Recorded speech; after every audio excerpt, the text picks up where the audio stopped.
नमस्कार दोस्तों, आप सभी का एक बार फिर से स्वागत है जेके आईटी मंत्रा की ऑफिशियल यूट्यूब चैनल में। डीआरडीओ टेक्नीशियन ए के एग्ज़ाम जल्द ही होने वाले हैं और इस पर मैंने एक ऑलरेडी वीडियो बना दिया है कि एग्ज़ाम डेट क्या है, कब आपके एग्ज़ाम हो सकते हैं। टेंटेटिव एग्ज़ाम डेट के बारे में एक्सप्लेन किया है और अब आपको किस प्रकार से तैयारी करनी चाहिए उस पर मैंने एक फुल्ली वीडियो प्रोवाइड करवा दिया है। आज की इस वीडियो में बात करने वाले हैं नॉन टेक के इम्पोर्टेंट क्वेश्चन जो आईटीआई बेस्ड सभी प्रतियोगी परीक्षाओं में सर्वाधिक बार पूछे गए हैं या फिर मोस्ट रिपीटेड क्वेश्चन हैं। मैं आपको वही क्वेश्चन प्रोवाइड करवाता हूं जो आईटीआई एग्जाम में सर्वाधिक पूछे जाते हैं या फिर बार बार रिपीट होते हैं। यदि आप हमारे चैनल पर पहली बार आए हैं तो इसे सब्सक्राइब जरूर करें और डीआरडीओ के नाम से हमने 3 अलग अलग प्लेलिस्ट बनाई है, आप उन तीनों प्लेलिस्ट में एक बार विजिट करें। आई होप आपको कंटेंट पसंद आएगा। अपने फ्रेंड के साथ ज़रूर शेयर करें ताकि उन्हें भी अच्छा कंटेंट मिले और वो भी हमसे जुड़ें। डीआरडीओ के लिए हमने एक ब्रह्मास्त्र सीरीज लॉन्च की है जिसमें ऑल टाइप के क्वेश्चन एक साथ शामिल किए हैं। जनरल अवेयरनेस का एक पूरा पार्ट है, कहाँ से क्वेश्चन आते हैं कहाँ से नहीं वो पूरा एक्सप्लेन कर दिया है। आपको इम्पोर्टेंट क्वेश्चन प्रोवाइड करवाए हैं तो आप जाकर उसे ज़रूर देखिए। इसी प्रकार से हमने रीजनिंग का, मैथ्स का, इंग्लिश का, सभी नॉन टेक के टॉपिक्स का एक सेपरेट वीडियो प्रोवाइड करवाया है जहां आपको इम्पोर्टेंट क्वेश्चन मिलेंगे। तो आई थिंक आपको वहां एक बार ज़रूर विजिट करना चाहिए। यदि आपके नॉन टेक की तैयारी कमज़ोर है तो आप हमारी ई बुक ले सकते हैं, लिंक आपको डिस्क्रिप्शन में दे रखा है। 750 से ज़्यादा क्वेश्चन यानी कि 750 से ज़्यादा आपको ऑब्जेक्टिव टाइप क्वेश्चन मिलेंगे नॉन टेक के सभी टॉपिक से, यानी कि रीजनिंग, मैथ्स, इंग्लिश और जनरल अवेयरनेस। लिंक आपको दे रखा है, आप जरूर परचेज करें। चलिए शुरू करते हैं आज के क्वेश्चन से। आपकी स्क्रीन पर मैथ्स का पहला क्वेश्चन है, किसी दो संख्या अंकों की संख्या एवं संख्या के अंकों को परस्पर बदलने से प्राप्त संख्या का योग 110 है, तो संख्या ज्ञात कीजिए जबकि उसके अंकों का अंतर 4 है। तो मैं आपको सजेस्ट करूंगा इस प्रकार के क्वेश्चन को करने से पहले आपको ऑप्शन को देख लेना चाहिए। यदि आप ऑप्शन से करते हैं तो एक तो आपके टाइम की बचत होती है जो एग्जाम में बहुत ज़्यादा हेल्पफुल रहने वाली है। यदि आप देखते हैं तो यहाँ अंकों का अंतर कितना है, तो आप कहेंगे यहाँ आपके अंकों का अंतर 5 है लेकिन आपको क्वेश्चन में 4 दे रखा है, यानी कि ये आंसर नहीं होगा। इसी प्रकार से आप यहाँ देख लीजिए, अंतर 4 है, अंतर 4 है और अंतर 4 है, यानी कि आपके आंसर इनमें से कोई हो सकते हैं, है ना। उसके बाद आपको क्या करना है, कह रखा है दो अंकों की संख्या और संख्या के अंकों को परस्पर बदलने से प्राप्त अंकों का योग। अब मान लेते हैं हम दो अंकों की संख्या वो है 73। ऑप्शन से करें, मान लेते हैं अंकों को परस्पर पलटना है, यानी कि जो आगे है उसे पीछे लिख दीजिए और जो पीछे है उसे आगे कर दीजिए। 7 3 का आपके बन जाएगा 37।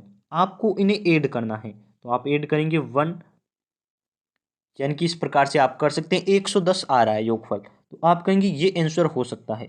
आगे भी चेक कर लेते हैं क्या किसी और ऑप्शन में इस प्रकार से हो रहा है, तो आप कहेंगे 48 और पलटेंगे तो आपके हो जाएगा 84, यानी कि ये आपकी लास्ट में 2 आ रहा है, यानी कि यूनिट डिजिट आपके 2 आ रहा है, तो ये आंसर नहीं होगा। इसी प्रकार से 84 को भी चेक कर लीजिए, 84 और 48 यही यहाँ किया है, तो आप कहेंगे लास्ट में 2 आएगा यूनिट डिजिट, यानी कि ये आपका आंसर नहीं हो सकता। इसके अकॉर्डिंग यदि आप ऑप्शन से सेलेक्ट करते हैं तो आपका बी नंबर क्वेश्चन सही है कि 110 अंक प्राप्त करने के लिए हमें 73 यहाँ राइट आंसर आपका होगा। तो ऑप्शन नंबर बी को टिक कर दीजिए और शाम को 6 बजे वाली क्लास रेगुलरली आप ज्वाइन करें। हम लाइव क्लास प्रोवाइड करते हैं शाम 6 बजे, तो आप उसे ज़रूर ज्वाइन करें। यदि आपको किसी क्वेश्चन का आंसर आता है तो लाइव में आप कमेंट कीजिए, एक तरीके से आपका लाइव टेस्ट ही होता है। अगला क्वेश्चन है, इसका आंसर आप कमेंट कीजिए। किरण के पास 50 रुपये तथा 100 रुपये के कुल 85 नोट है, यानी कि 85 नोट है। यदि उसके पास कुल धन आपको दे रखा है 5000 है, टोटल उसके पास 5000 रुपये हैं, तो 50 के नोटों की संख्या ज्ञात कीजिए। इसे भी मैं आपको कहूँगा आप ऑप्शन से कीजिए। मान लेते हैं 50 के नोट आपके उसके पास 30 है, तो यदि 50 के नोट यदि उसके पास 30 होंगे तो टोटल हो जाएंगे 1500 रुपये। टोटल उसके पास 85 नोट है।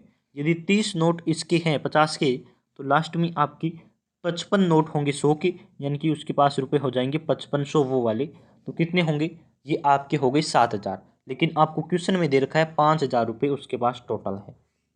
तो यदि आप क्वेश्चन आंसर को काटिए, कौन सा ऑप्शन इसका आंसर नहीं हो सकता, इससे भी आप राइट आंसर तक पहुंच सकते हैं। ऑप्शन नंबर ए इसका आंसर नहीं हो सकता।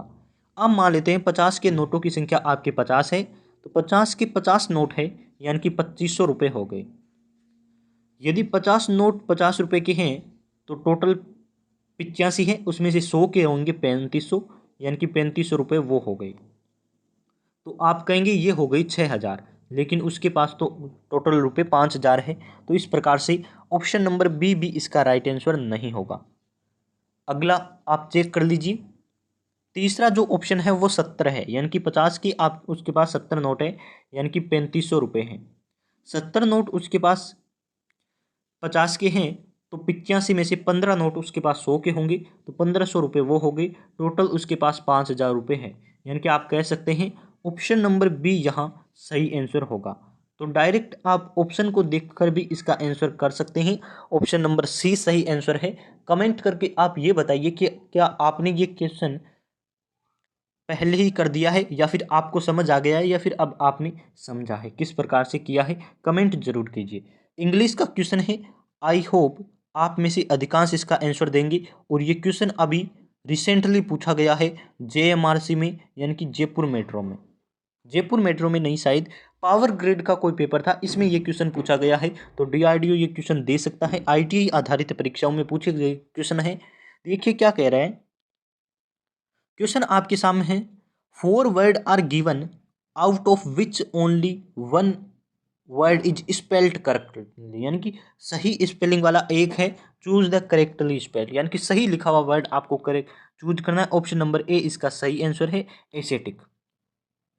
यहाँ आपको मैं न तो कोई ट्रिक बता सकता हूँ, न ही फॉर्मूला बता सकता हूँ, आप भी समझदार हैं। इंग्लिश में कौन सा वर्ड सही लिखा हुआ है, इसका कोई फॉर्मूला तो बना नहीं है कि A+B का होल स्क्वायर बता दूं मैं आपको। यहाँ आपको वर्ड पावर इंक्रीज करनी होती है, और वर्ड पावर इंक्रीज होती है ज़्यादा पढ़ने से। इंग्लिश वाली बुक 7वीं 8वीं 10वीं 12वीं जो भी आपके पास बुक है, उसको टाइम दीजिए माय डियर, और वर्ड देखिए, तो आप इस प्रकार के क्वेश्चन को भी सही कर पाएंगे। चलिए नेक्स्ट स्क्रीन पर चलते हैं। आपके सामने स्क्रीन पर क्वेश्चन दे रखा है, जूम कर देता हूं एक बार ताकि आपको क्लियरली दिखाई दे जाए। ये भी पावर ग्रिड का पेपर है, और वहां से मैंने क्वेश्चन उठाया है, क्योंकि DRDO ऐसे क्वेश्चन दे सकता है और देता भी है। अभी रिसेंटली आपके सामने है STAB के पेपर।